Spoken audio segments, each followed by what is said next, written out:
అందరికీ నమస్కారం అండి. ఈరోజు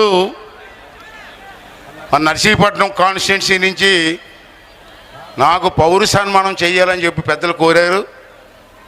సరే, ఈవేళ ఎవరూ ఊహించిన విధంగా మీ అందరికీ తెలుసు, నాకు 25 సంవత్సరాల వయసులో శ్రీ నందమూరి తారక రామారావు గారు రాజకీయాల్లోకి పిలిచారు. అప్పుడు నాకు 25 సంవత్సరాలు. ఆ పెద్ద ఆయన దీవించి రాజకీయాల్లోకి పిలిచారు. అప్పటి నుంచి ఇప్పటి వరకు 42 సంవత్సరాలు మీ అందరి దయ వల్ల రాజకీయాల్లో అంచెలంచెలుగా ఎదుగుతూ వచ్చా. ఇందాక మన ఎంపీ గారు చెప్పినట్టు నాకు ఆ భగవంతుని దయ వల్ల, ఎన్టీ రామారావు దయ వల్ల ఎవరికి రాని అదృష్టం. 10 సార్లు పోటీ చేశాను, 7 సార్లు ఎమ్మెల్యేగా గెలిచాను, ఒకసారి ఎంపీగా గెలిచాను, 5 సార్లు మంత్రి చేశాను. ఇది సాధారణంగా ఎవరికో కానీ అదృష్టం రాదు. నాకు వచ్చిందంటే మీ నర్సీపట్నం నియోజకవర్గ ప్రజల తాలూకు ఆశీర్వాదం అని చెప్పి సందర్భంలో మనం చేస్తున్నాను. నేను ఎన్ని జన్మలు ఎత్తినా మీ రుణం తీర్చుకోలేను. నేను నాకు కావలసింది దండలో సాలువాలు కాదు, మీ అభిమానం.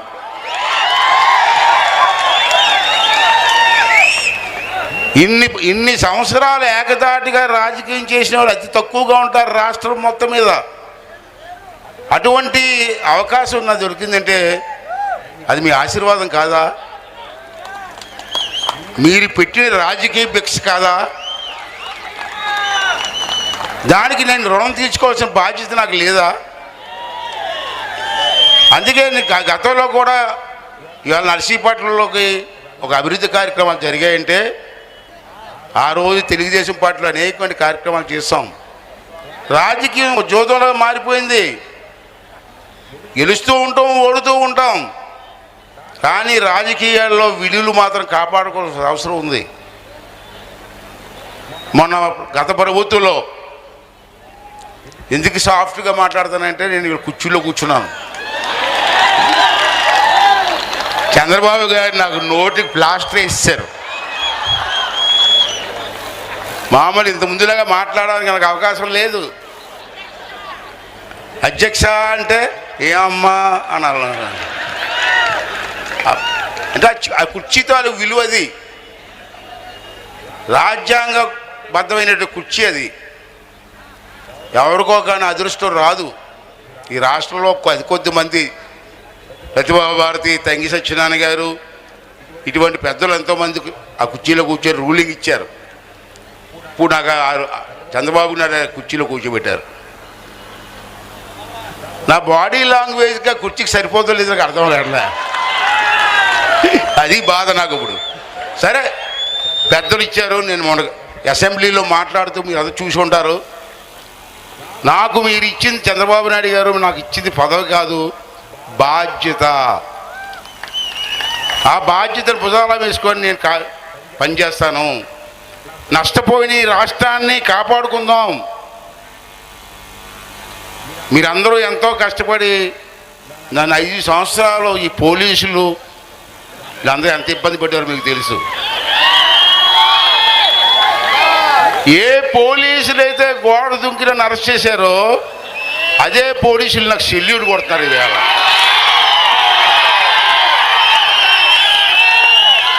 అది దేవుడు రాసిన స్క్రిప్ట్. అదే దేవుడు రాసిన స్క్రిప్ట్ అంటారు చూసారా, అదే. అంచేది మనం కూడా నేను మనవి చేస్తాను. ఈవేళ నా మీద చాలా బాధ్యత ఉంది. అసెంబ్లీని రన్ చేయాలి. 175 మంది ఎమ్మెల్యేని నేను కంట్రోల్ చేసుకుంటూ నడిపించాలి. మరో పక్క నాకు జీవితాన్ని ఇచ్చిన మిమ్మల్ని అందరినీ కాపాడుకోవాలి అభివృద్ధి పరంగా. ఇంత బాధ్యత నాకు ఉంది. అందుకని నేను మనవి చేస్తాను. నాకు భగవంతుడి దయ వల్ల రమేష్ గారు నాకు తోడు దొరికారు ఈవేళ. నిజంగా ఆ రోజు రమేష్ గారు నాకు ఫోన్ చేసి అనకాపల్లి ఎంపీ టికెట్ నాకు ఇస్తా అన్నారు, ఏం చేయమంటారు అయ్యన్న గారు? నా పరిచయం ముందు నుంచి పరిచయం ఉంది నాకు. అయితే లేదు బ్రదర్, రండి, మీరు గెలుస్తారు, గెలిపించుకుంటాం మేము. కాకపోతే మీరు గెలిస్తే తర్వాత ఈ అనకాపల్లి పార్లమెంట్ నియోజకవర్గంలో మీరు ఇండస్ట్రియలిస్ట్ కాబట్టి 2, 3 ఇండస్ట్రీస్ పెట్టండి, మా కుర్రోళ్ళకు ఉద్యోగాలు ఇవ్వండి అని చెప్పి అడిగారు. అది ఆ రోజు మాట ఇచ్చారు. ఇంచేదాన్ని సెంట్రల్ గవర్నమెంట్లో అతను పెద్ద ఇన్ఫ్లుయెన్స్ ఉన్న వ్యక్తి, నాకు తెలుసు. డైరెక్ట్గా హోమ్ మినిస్టర్ గారి దగ్గరికి వెళ్ళి నాకు ఇది కావాలని చెప్పి అడిగే శక్తి యుక్తి ఉన్న వ్యక్తి రమేష్ గారు.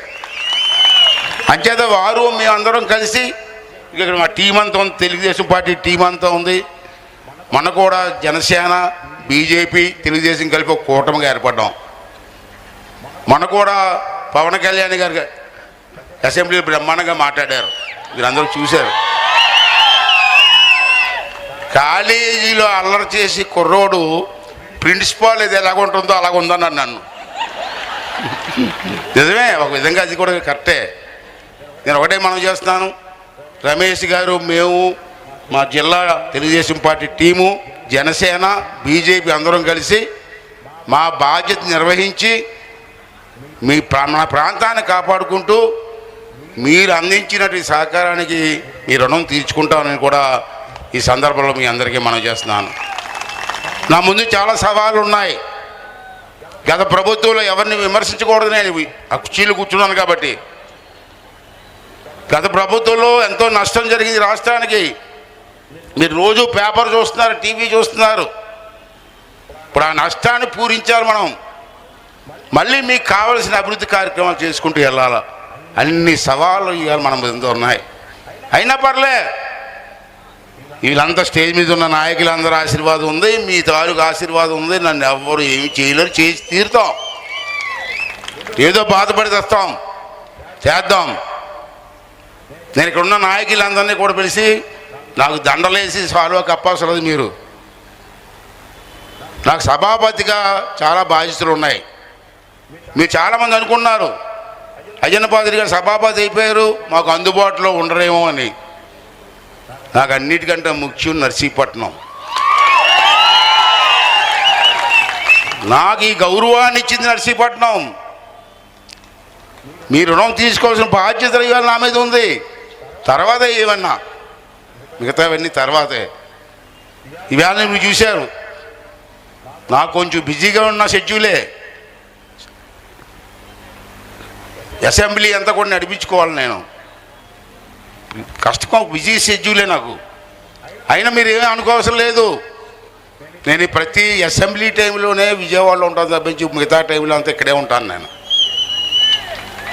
నా తరపున నా పెద్ద కొడుకు విజయ్, రాజేష్ కూడా ఇక్కడ మా స్టేజ్ మీద ఉన్న మన నర్సీపట్నం నాయకులు చాలామంది ఉన్నారు. వాళ్ళందరూ కూడా మీకు అందుబాటులో ఉంటారు. నేను ఉండవసలే. మీరు మా ఇంటికి ఎవరు వచ్చినా ఎప్పుడు వచ్చినా విజయ్, రాజేష్ ఉంటారు. వాళ్ళు చెప్పండి, వాళ్ళు నాతో టచ్లో ఉంటారు. మీకు కావాల్సిన పని ప్రతి పని చేయడం కోసం మా కుటుంబం అంతా మీకు రుణపడి ఉంటుందని చెప్పి ఈ సందర్భంలో మీ అందరికీ మనం చేస్తున్నాను. ఈవేళ మన ముందు చాలా ఛాలెంజ్లు ఉన్నాయి. ఇంత జనసేన నాయకులు చెప్పారు, తాండవ, రమణాపల్లి, ప్రభుత్వ ఆసుపత్రి, కాలేజీలు, టిట్కో ఇళ్ళు రంగులేసి ఖాళీగా ఉంచారు. ఇప్పుడు మళ్ళీ నేను వచ్చి రంగులు వేయాలా? వేస్తా, తప్పదు. రంగులు వేస్తాం, బాగు చేస్తాం, మళ్ళీ వాళ్ళందరికీ ఇల్లు ఇచ్చే బాధ్యత నేను తీసుకుంటాం. రోడ్లన్నీ బొక్కలు పడిపోయాయి. ఇప్పుడు ఆ బొక్కలన్నీ నేను వేసుకుంటూ వెళ్ళాలా? చాలా పని ఉంది, అయినా కష్టపడతా.